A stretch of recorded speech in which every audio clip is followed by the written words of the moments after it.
Alors bonjour une nouvelle fois les amis et bienvenue sur l'espace dédié au site mécaniqueuniverselle.net, le site qui vise à démontrer que l'humanité, dans sa totalité, le phénomène humain, évolue vers son ultime perfection.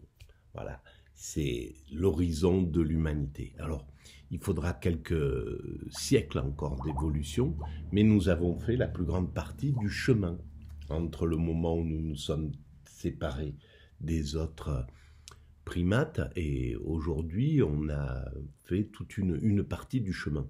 Alors ce chemin, il n'a pas l'air d'un chemin tellement il est chaotique, tellement il semble irrationnel, il semble illogique, parce qu'il y a le mal, parce qu'il y a la guerre, parce qu'il y a la destruction, parce qu'il y a la haine entre les êtres humains, entre les communautés. Enfin, ça paraît vraiment, et parce que tout simplement, il y a l'ego, le narcissisme, la surdité à autrui, l'ignorance, la bêtise, voilà, toutes ces dimensions qui font qu'en réalité, euh, on, on a du mal à comprendre, à détecter le chemin s'il y a un chemin à l'humanité et quel chemin elle emprunte, vers où elle va. C'est très difficile. Alors, dans les périodes un peu de calme, peut-être, ou les périodes de grande euphorie, de créatrice, eh bien, des philosophes vont pouvoir s'intéresser, parce que, évidemment, il faut faire le lien avec le progrès. Le progrès technique, le progrès social, le progrès humain, c'est lui qui traîne l'humanité vers sa perfection. Et pourtant, c'est pas le progrès en lui-même qui a de la valeur, parce qu'il sera aboli quand on aura atteint, quand l'humanité aura atteint son ultime perfection, dans 5, 6, 10 siècles peut-être. Eh bien, le progrès, il aura pas d'intérêt, il n'aura servi que d'outil à atteindre cet état de perfection qui est un état extatique, qui est un état de conscience élevé. C'est le plus haut degré de l'esprit. C'est ça qu'on vise à atteindre. Le plus haut degré de l'esprit et du corps en réalité, parce que c'est une sensation, l'extase, c'est pas un terme, c'est un état physique qui est absolument inouï et que les hommes recherchent intuitivement. On cherche à atteindre cet état. Pourquoi? Parce que peut-être, je ne sais pas, c'est une interprétation, peut-être que c'est l'état que nous avions dans le liquide amniotique. C'est possible, c'est cet état de fusion, cet état de... Il y a quelque chose qui fait qu'on cherche à atteindre cet état. Et alors, on le cherche de façon...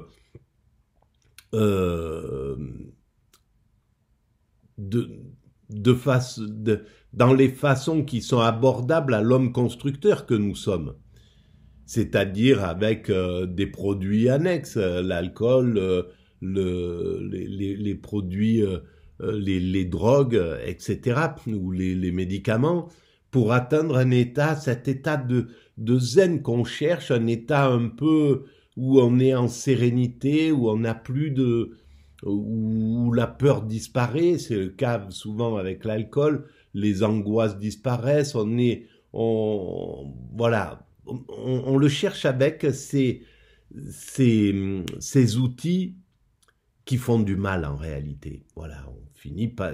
C'est comme ça, c'est humain, hein, c'est-à-dire que si on cherche pas à atteindre l'état d'extase par les moyens qu'ont mis à notre disposition, qu'ont inventé les grands mystiques, du zen, du bouddhisme, du soufisme, etc., de toutes les grandes religions, elles ont imaginé, elles ont eu ces éclaireurs, elles ont eu ces expérimentateurs de l'extase.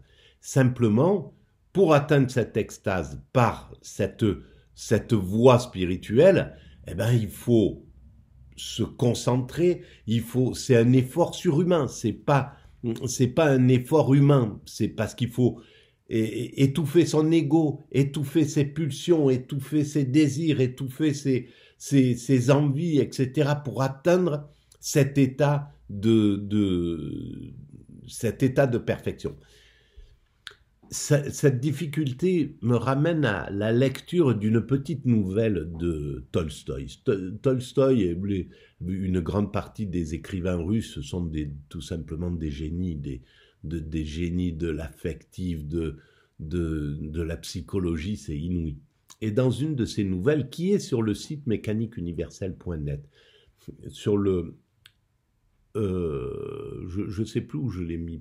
Est-ce que je l'ai mis à la mort? Non, dans une autre partie, peut-être dans la partie qui est liée à l'extase. Donc, c'est quelqu'un qui veut un expérimentateur qui part dans l'ascétisme, qui va s'enfermer dans une grotte, etc., qui veut maîtriser à tout prix ses pulsions. Et en fait, il y reste des années, etc. Et il suffit qu'un petit groupe de jeunes viennent, de jeunes filles, je crois, je me souviens plus trop l'histoire, comment elle se réalise, mais elle m'avait, parce que je lis toujours en diagonale et je me souviens que de petites choses de ce que j'ai lu. C'est sans doute lié à l'autisme et à la dyslexie.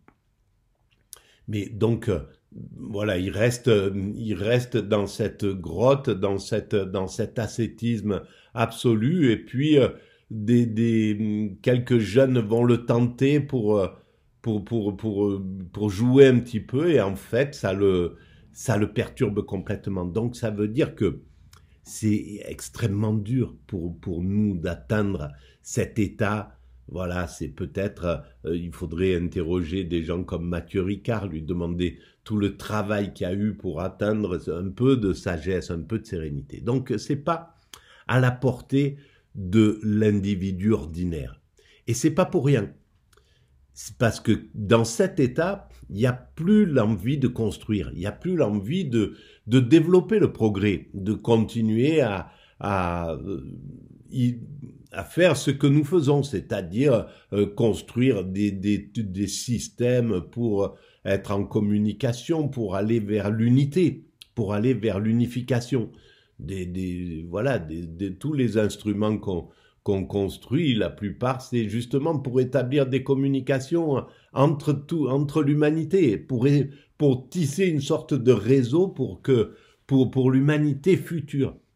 Et donc, pour pouvoir construire cet état de perfection, il faut que nous soyons imparfaits, il faut que nous soyons prisonniers de nos égos, qui va faire que un Eiffel va vouloir faire un truc plus gros que les autres, plus fort que les autres, pour avoir de l'amour, en fait, pour ressentir de l'amour, parce qu'en fait c'est que ça, c'est que lié à nos sensations. Ce qu'il veut, c'est les honneurs, mais alors voilà, l'amour, pour lui, à ce moment-là, ça va être la reconnaissance, les honneurs, l'amour de sa femme qui va lui dire, mais tu as vu ce que tu fais, tu es un génie, mon amour, etc., etc. Donc c'est que des demandes d'amour qui sont indirectes, en fait, qui ne savent pas se demander de façon vraiment directe, parce que la demande de l'amour liée à l'extase, par exemple, c'est de l'amour qu'on se donne, c'est de l'auto-amour. C'est-à-dire que quand le sage atteint la sagesse absolue, il n'a plus besoin d'autrui pour ressentir de l'amour. C'est quelque chose qui émane de lui, qu'il reçoit de l'intérieur. Donc, c'est une sorte d'auto-jubilation. Et en fait, c'est ça que l'humanité cherche à atteindre, en somme. Alors, c'est cet orgueil, ce désir de domination, la jalousie, tous ces moteurs de créativité, eh ben, ils font partie avec les moteurs positifs aussi, l'envie de de partager, l'envie de faire du bien à autrui, etc., etc. Tout ça, c'est des moteurs hein, qui sont là. Il y a dans la jeunesse qui travaille actuellement hein, pour l'humanité, il y en a qui inventent des choses inouïes en Afrique, pour leurs congénères, pour avoir de l'eau, pour avoir de la lumière, pour avoir... Bon, voilà, ça, c'est les choses directes de l'amour, en somme. Voilà, c'est un amour qui est beaucoup plus direct. Mais il y a aussi ceux qui vont chercher, qui vont piller l'Afrique, c'est aussi des demandes d'amour. C'est pareil, c'est juste parce qu'ils... Voilà, les Occidentaux qui vont piller ou qui vont faire la guerre, ce qu'ils veulent, c'est avoir, ressentir ce qu'ils ressentent quand les gens de leur congrès leur disent bravo, merci, on a, ou les vendeurs d'armes, ouais, c'est génial, bon, super.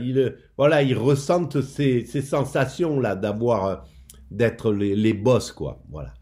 Alors ça, c'est le pire. C'est le pire niveau de l'amour. C'est parce que juste, ils peuvent pas, ils ont pas l'aptitude à pouvoir exprimer leur amour. C'est pour ça que on les voit pas se tomber dans les bras quand ils se rencontrent ou quoi que ce soit. Ils restent comme ça dans une sorte de dignité, de difficulté, même s'ils commencent un peu à vouloir se faire un peu comme ça, se toucher, etc., etc. Mais il y a un problème, quoi, à ce niveau, parce que ils sont liés à leur pulsion, c'est pas lié à l'amitié, l'amour, les choses comme ça. Et donc, voilà. Bon, je suis désolé, je dérive toujours un peu vers la politique, chose qui est absolument...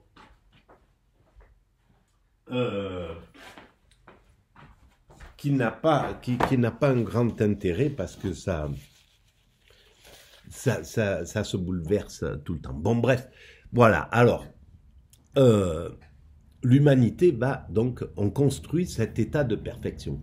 Cet état de perfection, ben oui, le progrès aura servi à ça, c'est-à-dire, il aura servi à nous libérer des contraintes de la nature, des contraintes que nos cousins primates, ou nous, lorsque nous étions des primates, nous étions sous certaines contraintes. Il fallait qu'on passe du temps à chercher de la nourriture, qu'on passe du temps à se nourrir, qu'on passe du temps, qu'on soit sous les caprices du climat, etc., etc. Donc on était condamnés dans une zone géographique, il y avait tout un tas de choses qu'il fallait dépasser. Donc la technique nous libérera des contraintes de l'environnement. Alors pour l'instant, on le maltraite, l'environnement, mais on est parti maintenant, on a pris conscience qu'il faut passer sur un autre modèle. Et on est en train de passer sur un autre modèle. Sauf que ces passages, pour l'humanité, ils se font pas comme pour un individu. Nous, si voilà, j'arrête de boire, le lendemain, je bois plus. Voilà, ça peut aller très vite ou ça peut prendre une dizaine d'années pour changer des modèles.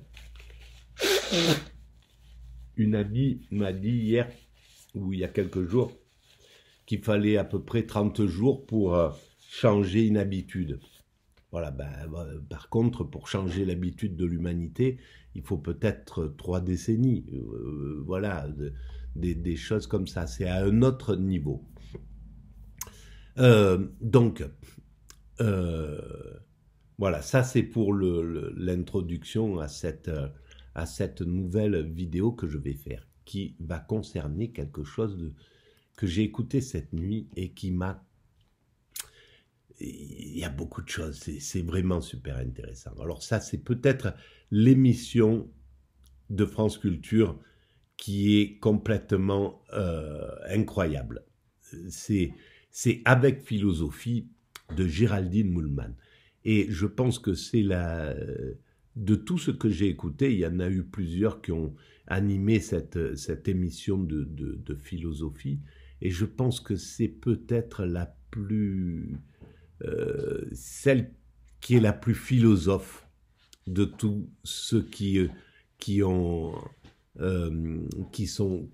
plongé qui ont animé cette émission-là. pour moi, hein, parce qu'il y a vraiment une quête de comprendre et puis une aptitude peut-être à comprendre des choses spirituelles qui sont pas forcément qui sont justement c'est ce que je reprochais dans la vidéo précédente. Si vous allez dans la vidéo précédente, l'intervenant, je trouvais qu'il pouvait pas atteindre les grandes réflexions spirituelles. C'était la comparaison entre, il avait établi une comparaison entre Plotin et Proust, et au sujet de l'extase. Et c'est vraiment des choses différentes. Et l'extase, voilà, c'est là où on peut pas. Mais c'est compliqué, évidemment, quand on n'a pas fait l'expérience de l'extase, on peut l'assimiler à plein d'autres choses en réalité.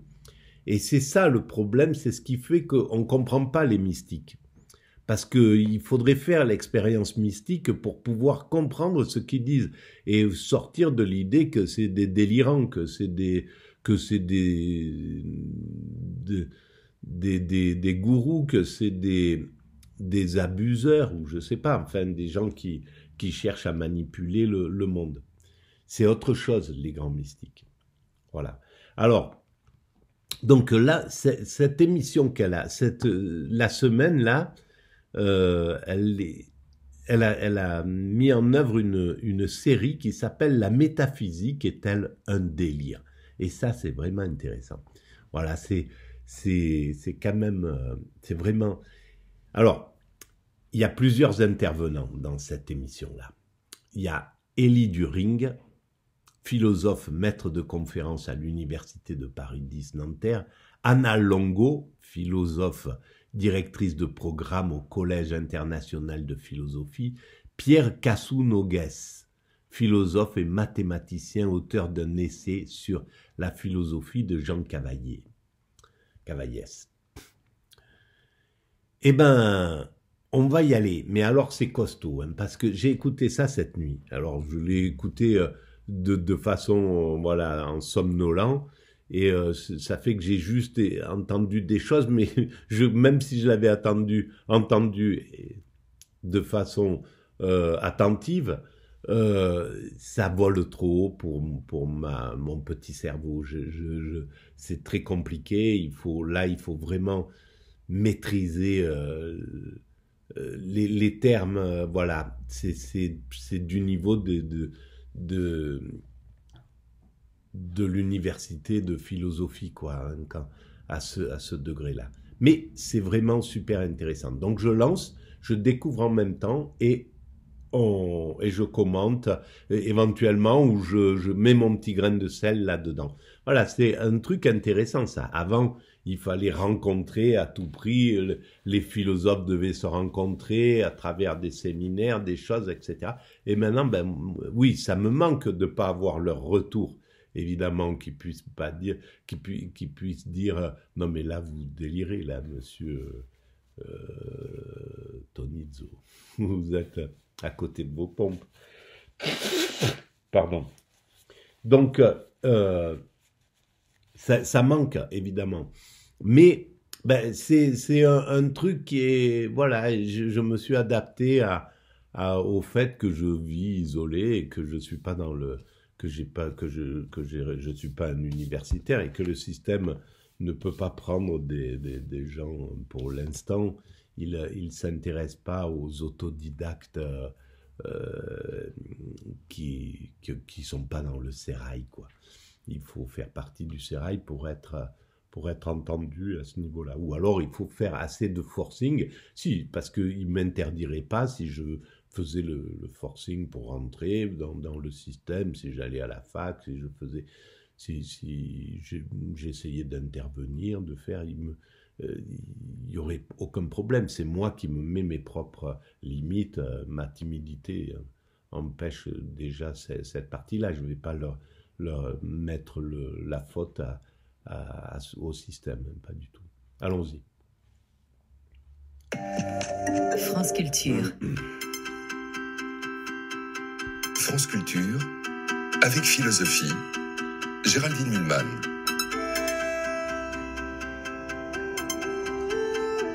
Nouvelle série d'émissions cette semaine. Nous parlons de la métaphysique contemporaine en nous demandant s'il est encore possible de faire de la métaphysique en ce début de XXIe siècle.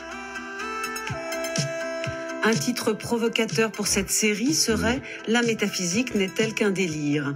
On peut en effet se le demander après toutes les critiques que la métaphysique a reçues dans l'histoire de la philosophie. Nous allons d'ailleurs partir de là, dans ce premier épisode, de toutes ces critiques pour comprendre comment des philosophes aujourd'hui peuvent encore revendiquer le fait de faire de la métaphysique. La figure du philosophe du XVIIIe siècle Emmanuel Kant, peu après celle de David Hume, est particulièrement importante. En effet, Kant reconnaissait tout à fait que les humains ont un besoin métaphysique, un besoin de penser des choses qui dépassent ce monde, d'où ils viennent, si vraiment rien d'eux, de leur âme ne va leur survivre, s'il existe un Dieu et de quelle sorte, s'ils sont libres ou bien manipulés, notamment par cet éventuel Dieu, ce que veut dire être, et si le possible en un sens est, lui aussi, d'où viennent leurs idées du bien et du mal, et toutes les idées d'ailleurs que les humains utilisent dans leur raisonnement, etc. C'est irrépressible, l'homme est un être métaphysique. Mais un besoin ne crée pas un savoir. Dans son livre La critique de la raison pure, Kant affirme que la raison théorique, si elle veut établir du savoir, ne peut pas s'aventurer au-delà du cadre d'une expérience au moins possible. Au-delà, c'est le domaine de la foi, de certaines pensées aussi, mais pas du savoir.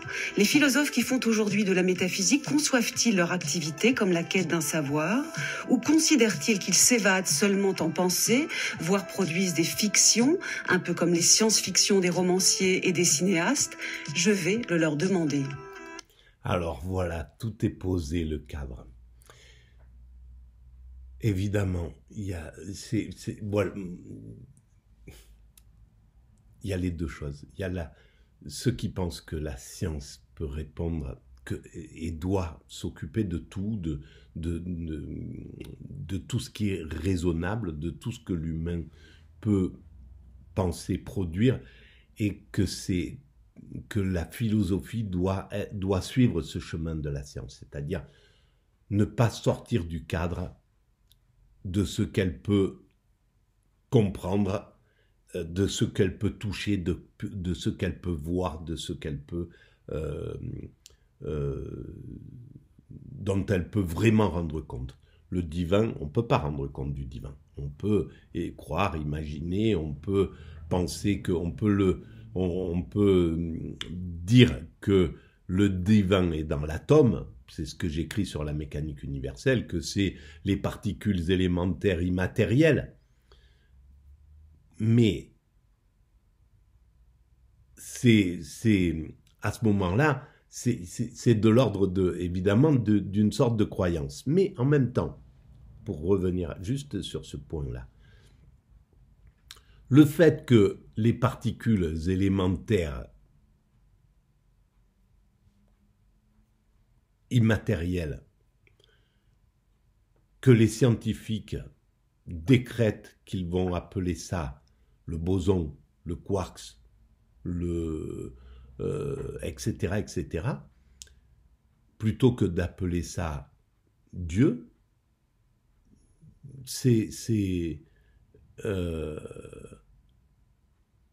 oui, évidemment qu'il faut en fait, ils font de la créativité de la même manière, puisque tout ce qui a été construit, c'est des termes qu'on a créés, qu'on a imaginés. On a dit atome, c'est même si c'est Démocrite ou voilà des philosophes qui ont imaginé un terme, on prend ce terme et on l'utilise.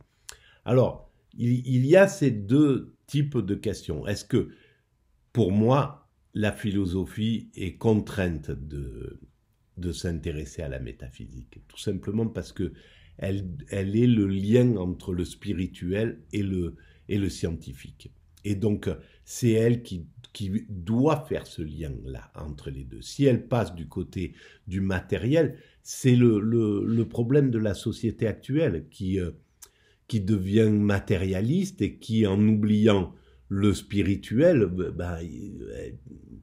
elle se retrouve avec un état d'esprit complètement ingouvernable, un psychisme qui est dans la souffrance parce qu'il comprend pas, il peut pas. C'est d'ailleurs si le spirituel était si